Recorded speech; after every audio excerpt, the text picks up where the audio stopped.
Buenas tardes, queridos alumnos de tercero medio. Espero que estén muy bien ustedes y sus familias en sus casas. Espero que entre sus más cercanos puedan encontrar una contención emocional que uno necesita, sobre todo en estos días de cuarentena. Bueno, bienvenido una vez más a la asignatura de filosofía. Esta corresponde a la sesión número 8, en lo que va al periodo de cuarentena. Estamos en la unidad 1 aún de la filosofía nos permite cuestionar la realidad de nosotros mismos, y en la clase del día de hoy vamos a hacer una pequeña introducción a la subunidad 3 sobre cómo es posible diferenciar respuestas válidas. Bueno, en la sesión 8 de asignatura de filosofía del día de hoy, el objetivo de aprendizaje es comprender la pregunta filosófica como una reflexión que también es de carácter lógico y argumentativo. Las actitudes que vamos a necesitar para la actividad que vamos a desarrollar en esta clase es pensar con apertura a distintas perspectivas y contextos, asumiendo riesgos y responsabilidades. Y sobre el indicador de logro de la actividad es aplicar principios y herramientas de argumentación en el diálogo, la escritura y en diferentes contextos, considerando la consistencia y rigurosidad lógica, identificando argumentos válidos e inválidos. Para comenzar el repaso, es necesario retomar algunos de los tópicos y contenidos que habíamos estado abordando hasta el momento. Lo primero que es necesario recordar es el papel que juega el asombro en la filosofía, ya que tenemos que recordar que hay algunos primeros pensadores quienes el mundo entero que los rodeaba era el lugar de asombro. Veían las estrellas, los planetas, la fuerza de la naturaleza, veían los astros, los animales moverse, el mundo entero era un lugar de asombro. Entonces el asombro tenemos que entenderlo como el primer motor del pensamiento crítico. Luego, combinamos un poco estos dos conceptos entre el asombro y la filosofía, quedando como conclusión que el asombro es el motor inicial para la filosofía. Sin el asombro, sin el salir de lo cotidiano, no podríamos filosofar ni pensar críticamente. Sobre el origen de la filosofía, dijimos que desde el comienzo de la historia, como humanidad, nos suscitan múltiples preguntas que nos es muy difícil responder, como de dónde venimos, hacia dónde vamos, si el alma es inmortal, si Dios existe. Pero no es que podamos abrir un libro para saber si Dios existe o si el alma es inmortal, eso no se puede hacer. Entonces, ¿cuál es la tarea que juega la filosofía al respecto? Es necesario ver y examinar por épocas qué preguntas hicieron las personas para después nosotros sacar nuestras propias conclusiones al respecto. Ante esto dijimos que la historia de la filosofía se separa principalmente en tres épocas: antigua, medieval y moderna, dentro de las cuales en la época antigua las personas se respondían a las preguntas que les suscita como humanidad a través de la metafísica. En la época medieval las personas se responden a través de Dios. Dios era la respuesta. Y nosotros en nuestra época moderna nos respondemos a través de la ciencia, aquellas preguntas que nos suscitan como humanidad. Luego, finalmente, en la última sesión vimos un poco lo que era la disciplina de la filosofía con respecto a otras ciencias. Y vimos que la diferencia de estudio de la filosofía con respecto a otras ciencias es principalmente su objeto de estudio.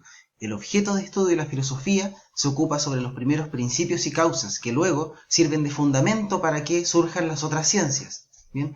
Si las matemáticas se preocupan sobre la cuantificación y así como sobre sumar de la cantidad y la cualidad de las cosas, la filosofía se va a preguntar sobre si existe la capacidad de razonar, va a estar un paso antes.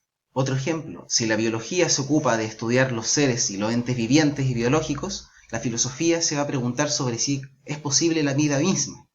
En conclusión, podemos decir que la filosofía es muy importante, ya que se considera la madre de todas las ciencias, ya que su objeto de estudio subyace para que después sobre él surja el resto de las ciencias. En la presente sesión 8 vamos a dar un pequeño giro un poco diferente a las actividades que habíamos estado llevando a cabo hasta el momento.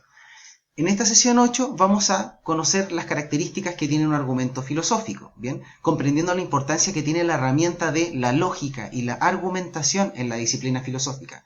La argumentación es fundamental para crear un escrito con coherencia y cohesión lingüística, ¿cierto? Para poder mostrar nuestra idea en orden y que logren ser comprendidas por todos a su vez. ¿Bien? Es por eso que cuando nosotros vamos a dar un argumento lógico, primero tenemos que recordar las características que tiene una pregunta filosófica. Primero dijimos de estas características que se ocupa sobre los primeros principios y causas de las cosas, ¿cierto? Una segunda característica es que siempre puede haber más de alguna respuesta posible a estas preguntas. Y la tercera característica es que se suele problematizar aquello que se ve como cotidiano. Entonces, cuando un escritor, cualquiera sea este, desea mostrar una idea filosófica, debe considerar que siempre puede tener muchas respuestas posibles. Por lo tanto, puede haber personas que sean opositoras a sus ideas, es decir, otros escritores que postulen ideas completamente contrarias. Sin embargo, es muy común que se suelen aceptar varios postulados de una misma pregunta, ya que aquí lo importante es que nuestras ideas se deben encontrar argumentadas correctamente. Si una idea se encuentra argumentada con coherencia y cohesión, puede ser aceptada por el mundo académico, intelectual o estudioso como una idea válida.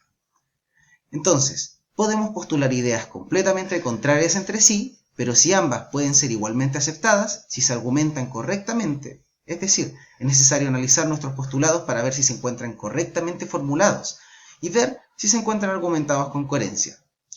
Cuando leemos una obra filosófica, por ejemplo, una forma de ver su validez y consistencia es haciendo un análisis de los razonamientos que hizo el autor para poder llegar a su conclusión. Si es que en ese análisis vemos que los argumentos no tienen coherencia entre sí, pues entonces vamos a decir que el argumento es inválido. Bien, ahora vamos a comprender la importancia de la filosofía como una reflexión de carácter lógico o argumentativo y vamos a hacer nosotros mismos el ejercicio personal de postular una idea y someterla a un análisis primero de carácter lógico y después de carácter argumentativo. Es por eso que la primera actividad que vamos a hacer va a tener, bueno, la habilidad que vamos a desarrollar acá es aplicar, ¿bien? Entonces, en ocasiones ocurre que para una misma pregunta suelen existir muchas respuestas diferentes, ¿ya? ¿Cierto? Por eso le invito a que responda lo más coherentemente a una pregunta abierta. Bien, tiene que elegir algunas de estas dos preguntas y responder lo más argumentado posible. Primero, ¿es bueno robar en determinadas circunstancias? Usted tiene que responder sí o no y argumentar por qué. La pregunta número 2, ¿es bueno mentir en determinadas circunstancias? Lo mismo, tienen que tomar alguna de estas dos preguntas y responder lo más argumentadamente posible. Acá yo entregué un pequeño ejemplo para que puedan ver cómo se puede responder una pregunta de forma argumentada. Acá la pregunta que yo elegí ¿es bueno fumar?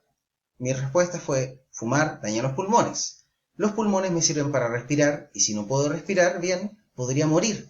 Entonces el fumar podría cortar mi vida, por lo tanto, fumar no puede ser bueno.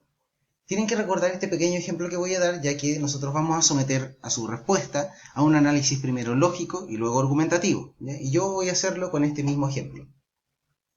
Para continuar, vamos a hacer la actividad 2, que la habilidad que vamos a desarrollar es identificar.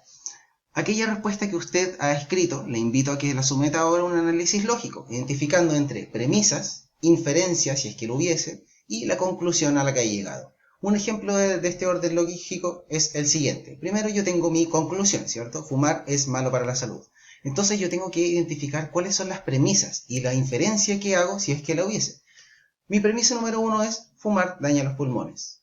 Mi premisa número 2 es los pulmones me sirven para respirar. La tercera premisa es si no puedo respirar bien, podría morir. Acá tengo una inferencia porque es algo que podría como no podría hacer. Es una conclusión personal. El fumar podría cortar mi vida. Entonces, en conclusión, fumar es malo para la salud.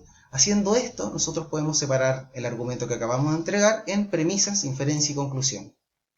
Una vez que usted haya hecho su actividad número 2, pasamos a nuestra actividad número 3, que la habilidad es comprender, en donde vamos a hacer un análisis argumentativo para verificar la consistencia del argumento que ustedes han entregado.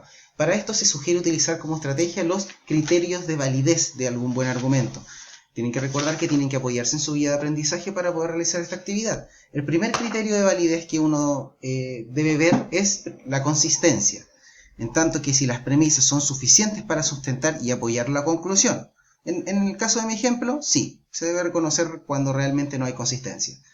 En la pertinencia, ¿las premisas se relacionan directamente con la conclusión que pretenden sostener? ¿Sí o no? A ver si es que su argumento tiene pertinencia. Número 3. Ausencia de ambigüedad. Los términos que ustedes utilicen al momento de argumentar no tienen que tener ambigüedad, tienen que tener un significado definido, ¿bien? Porque si no su argumento podría caer solamente por ambigüedad. Penúltimo, la confiabilidad. Ver si su argumento tiene fuentes confiables que sustenten sus premisas. Las fuentes pueden ser bibliográficas, médicas, por algún profesional, por experiencia, ¿bien? Depende de la confiabilidad que uno quiera tomar. Y finalmente la sobregeneralización. Tenemos que ver si nuestro argumento abarca más la conclusión que las premisas. Es decir, tenemos que darnos cuenta cuando nosotros cuando estamos exagerando las premisas para poder llegar a una conclusión en específico. Bien, a eso se le llama sobregeneralización. Bien, jóvenes, espero que hayan entendido las actividades que hay que llevar a cabo, que las hayan comprendido y que entiendan la importancia de lo que es argumentar lógica y correctamente, ¿cierto? Cuando leemos un argumento filosófico tenemos que ver si está o no escrito correctamente. Así que cualquier duda o consulta la pueden hacer a mi correo institucional. Bien, espero que estén muy bien y cualquier cosa me hablan. Saludos.